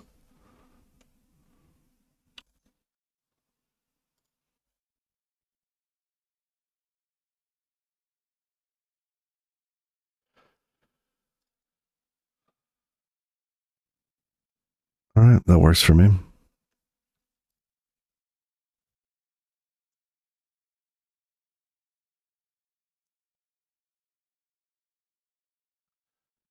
I wonder what happens when this wraps.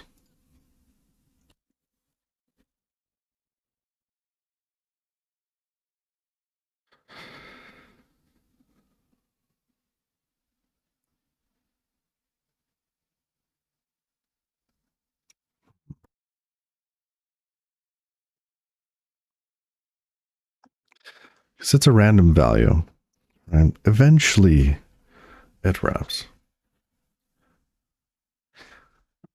I think in any of these cases, we have to deal with wrapping eventually.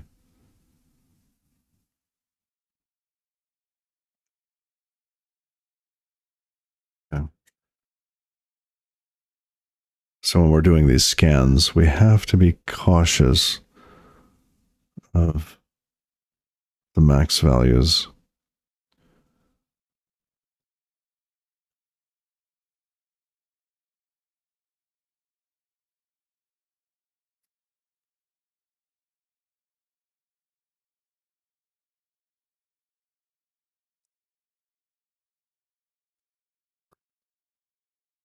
Okay.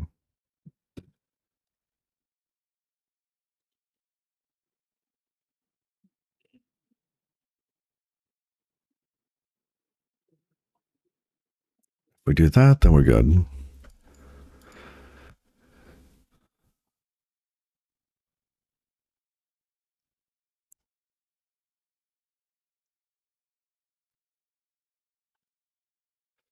All right, I think that design is done.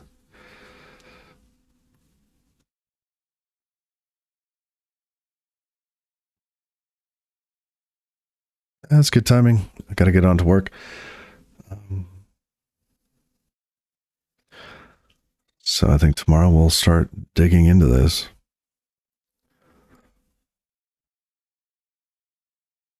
That. What else? That's it. Commit.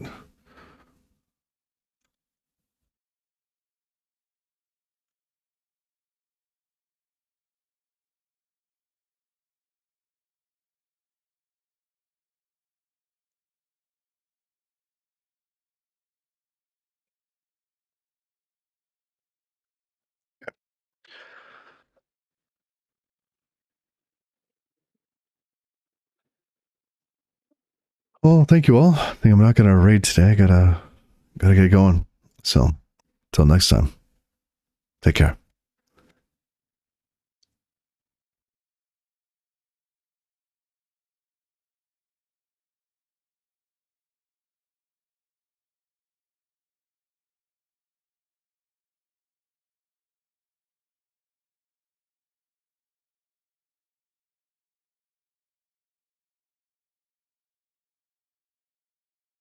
I said that too early.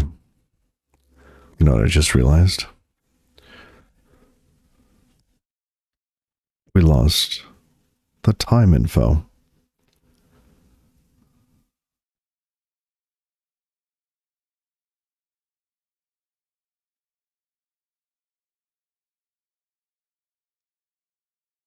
We still need the epoch so we could search for time.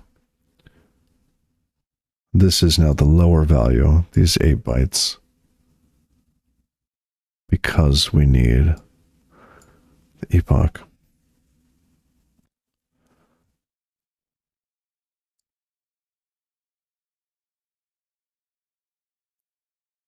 No. Oh, man. So close. So close. Okay, no, warm fuzzy.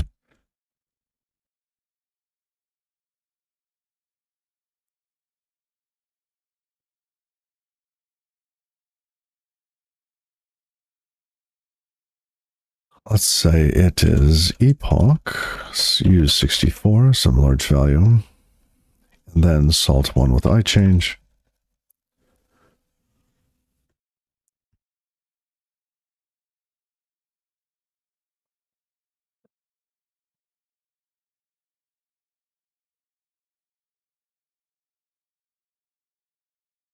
Okay, yes, yes.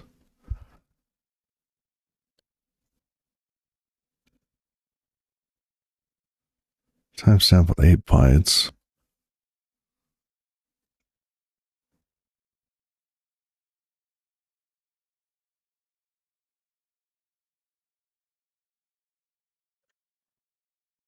There we go. And this is a yes.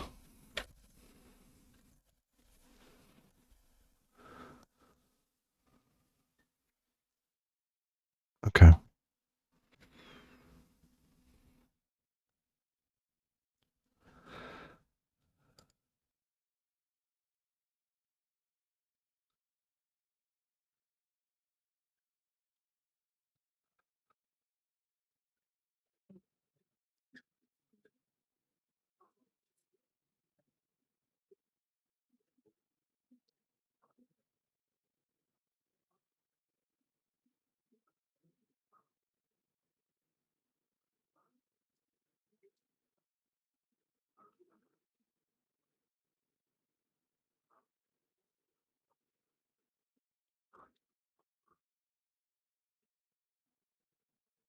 Okay, yeah, I like it.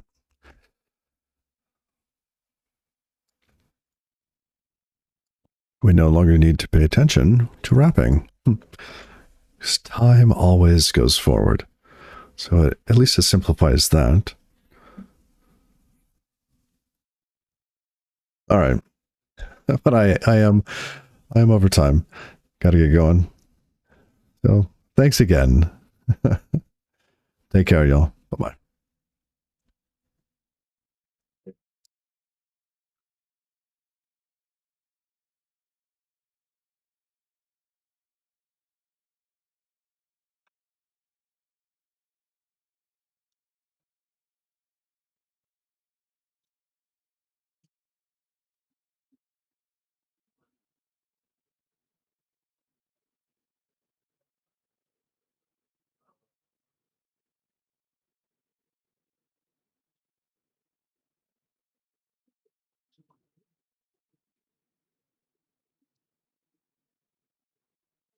Great incoming.